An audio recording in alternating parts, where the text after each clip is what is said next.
the bridge burnt down there. That was, several people saw that on there. They must have put like a link on Burning down a bridge? No, when the the ocean to ocean. The next day I went through with like GoPro. I was trying to figure out how it started. They didn't know how the fire started, but they have the Indians were selling fireworks on the other side, and I think one of their fireworks started off the ocean to ocean bridge started on fire. Well, it was a brush fire, then it went under the bridge, and I got some good video of that. I was driving. I was going out to eat, and then I was driving over the on the 8, just over the bridge, and all the embers were just like raining all down on the freeway. So I turned around and went back and got some pictures of that and some video clips. Then there was another one out here. I think it was on at a storm, and power lines went down. I got some good images of that, but I think they didn't get that in the paper. Randy liked that picture. He was trying to get it in.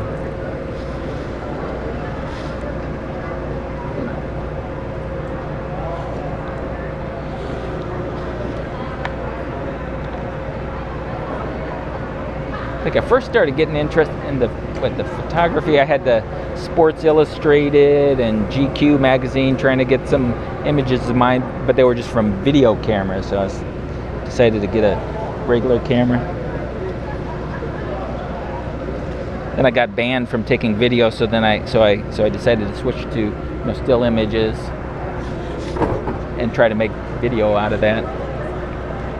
You got banned from making video? That's these ping pong tournaments. I get banned from a lot of things. That what was it? I just kind of edited some commercial. I think they just banned the video from the whole event because of some videos they had taken, and and then they had that's kind of one of the issues of where people own an event or whatever. The event was was just kind of open to the public, so then they started charging for people to get into the event so they could control it that way. So this was like the U.S. National Table Tennis Championships, and I had a bunch of cameras and took video of different things. Then somebody didn't like the way I edited one of these videos, so they told me to take it down, and I wouldn't do that. So then they got some lawyer involved and decided, well, okay, if we charge for the event and if we don't allow video, then that wouldn't happen. So I switched to photography after that.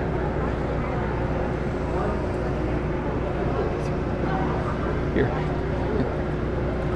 I got banned from taking pictures at AWC too, or being at any of their events. I don't know if you had heard about that. So that's why I was taking classes here.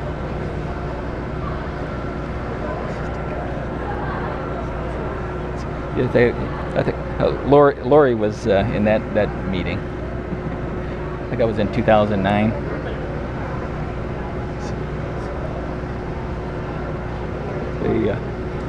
I got thrown in jail here I was at a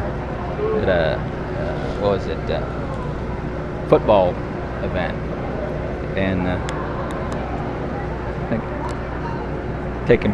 taking picture. Oh, what happened? Oh, I think what happened was I was just looking for something to take pictures of and decided I'd go drive around Yuma, and I found a football thing, and then I was taking it from outside the fence because they were charging money, and the girls invited me, and so I was taking pictures of that event. So I started kind of following the football league around. It must have been 2009. They had a good team that year, and I had offered to sell like 5 images for $20. Something like that, and that's kind of where you get into the issue of where you need somebody's permission. If it's a commercial image, then then you can be required to get their permission. Or if it's a commercial website, if you're advertising something to sell, if you're promoting this was like a photography website, then they can tell you can't be there. Well, yeah, I mean, I suppose like individual people who are just going around taking pictures. They don't have to, obviously, they don't have to get people to sign waivers. Mm-hmm. But, I mean, like, say, for example, a magazine, you know, like Time magazine right. or something, you know, so they do that. Time magazine doesn't have to, no, because if it's a news and information type of images, yeah, you don't have to do that. But if they were, like I said, if it's a commercial website where you're selling images to people. Oh, okay. So what I did after that was I just quit offering to sell the images. So then I would, if you're making money on ad revenue, then you don't have to go. You don't need to get people's permission for that sort of thing. So selling magazines, that's not the same that's thing okay, as right. selling Images, right.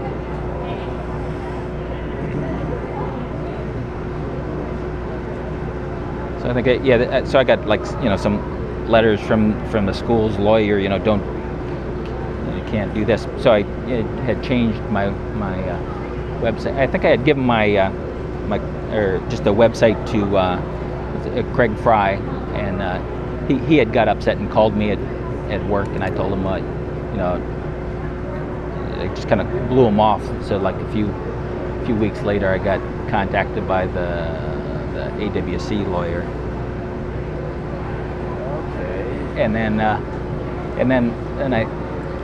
like I said, I changed my website so I wasn't offering to sell the images, and then was going to different events. And I came to one event here, and then they said I was just walking in for free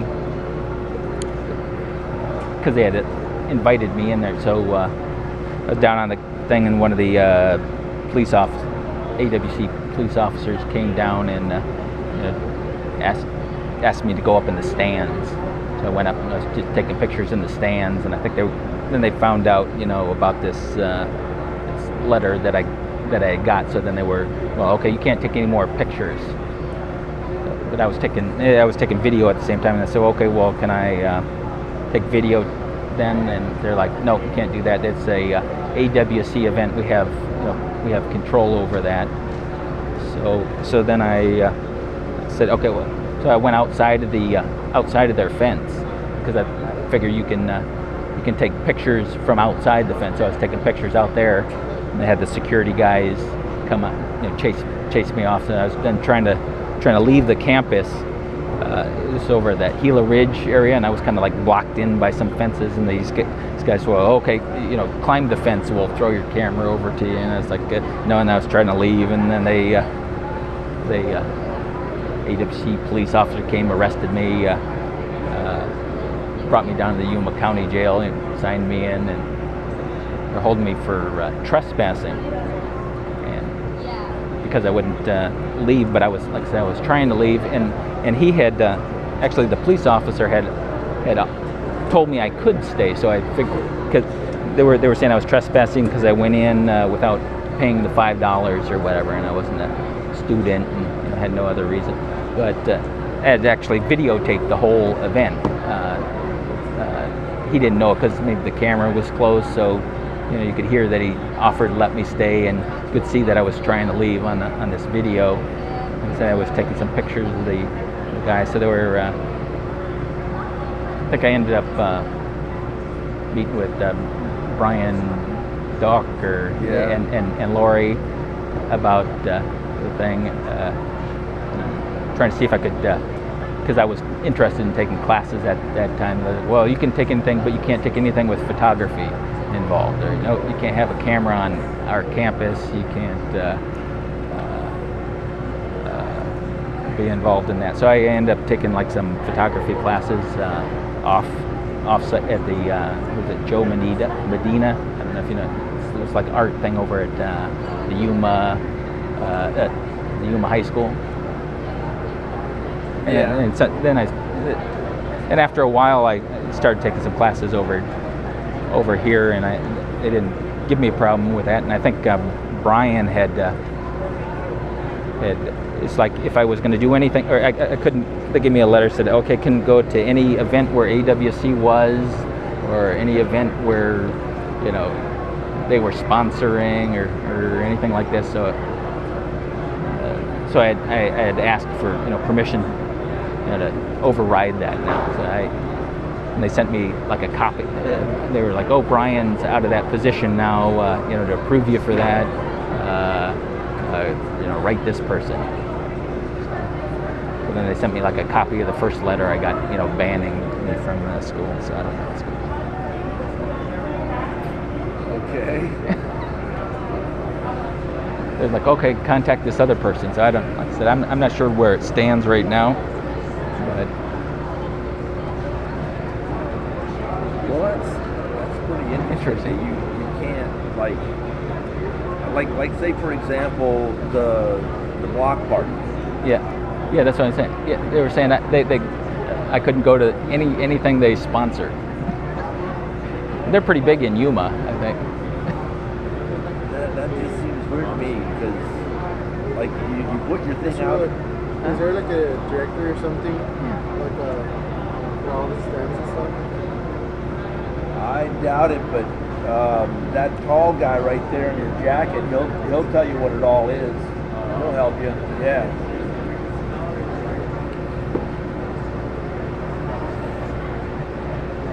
So I mean, it just seems like that would be a good example where if you sponsor an event that's for the public, that you can't stop anybody from coming and taking pictures of you. Or just like, say for example, the Sun, you know, if the Sun wanted to, you know, put that in the paper that there was this event and take pictures, they're like, nobody can stop them from doing that, right? I mean, you can't. I guess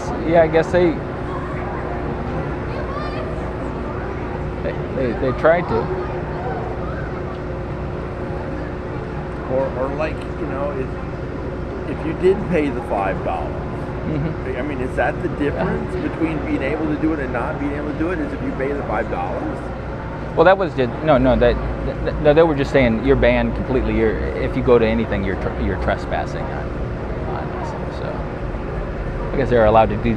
And I guess because they are charging, they can control their event. So I can't. I was actually taking video clips, and you know, so I would like present the whole football game on video. But they can say, because we're charging money, we can say you can't, you know, broadcast our event because it's an event that we.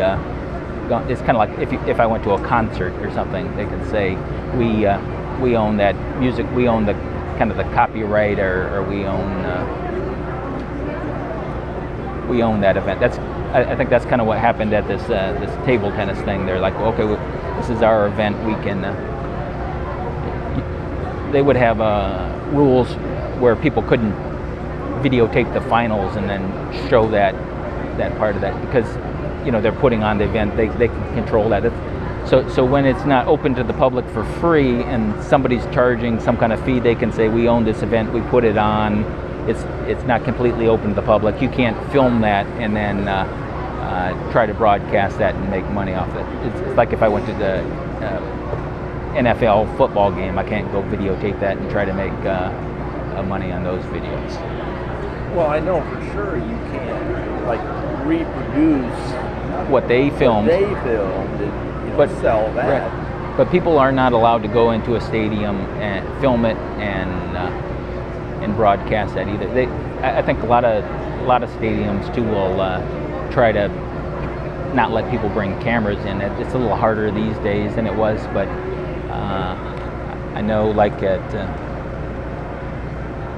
some event, ASU, you can only have a certain length of the lens there too. I think they were saying that's kind of a issue where it's you're bumping people's heads if you're in the stands too. But I'm allowed to go in and take pictures from the floor. I've found before I can I give them a card. I'm saying I'm a journalist, and they'll let me have a long lens on the floor, but I'm not allowed to sit in the stands with a certain length of lens. The lens can't be longer than the width of the camera. Like that. But they kind of control it that way. I guess they make it hard to take a good image that way.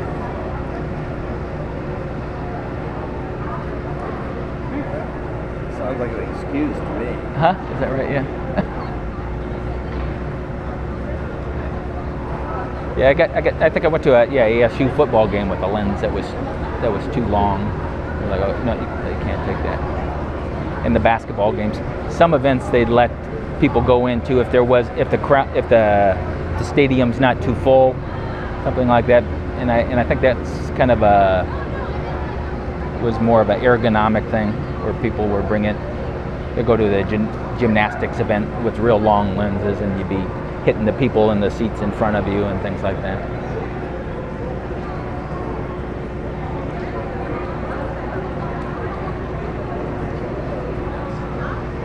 Well, I've been to concerts where they'll say no cameras, and they'll look through your bags, yeah. To make sure you're no cameras, yeah. not long lenses, yeah. but any kind of camera. And I always thought it was maybe just because of the flash, just because it's like. Right. Kind of screws up the whole, like if there's a lot of flashes, right. It screws up their show, right. And then they broadcast it, and so you would see that on the the screens, how it would screw up their image. The Kayshawn Casino doesn't allow any cameras in there at all. I know, yeah. But I think a lot of that is where people are. They're doing that because people are recording the songs and then broadcasting them, and then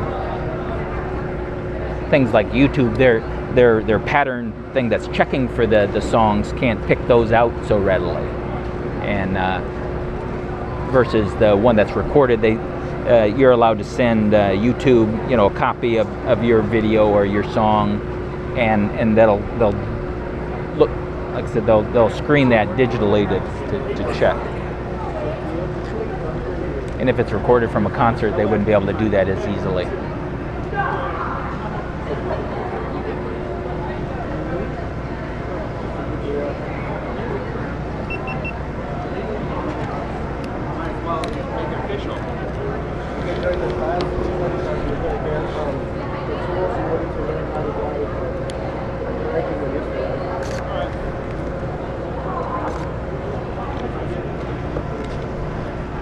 He didn't even notice me.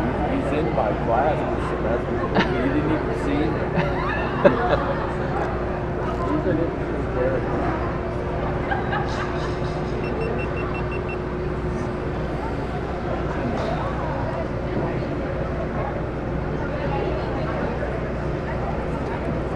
I've never had anybody quite like me in my classes before.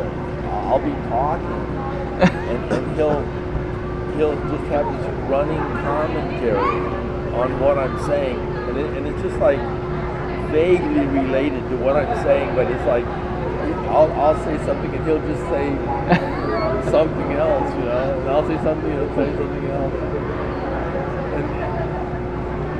and I'll just have to keep talking. I'll just have to. This is just like paraphrasing you there. I don't even really know exactly, but it's like. I don't know, it's sort of like having a parrot or something. Yeah.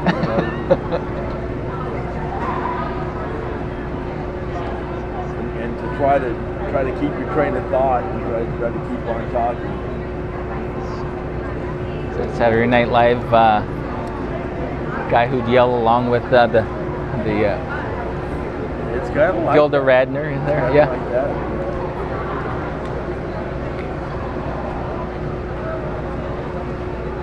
All right, I'm ready for another coffee here.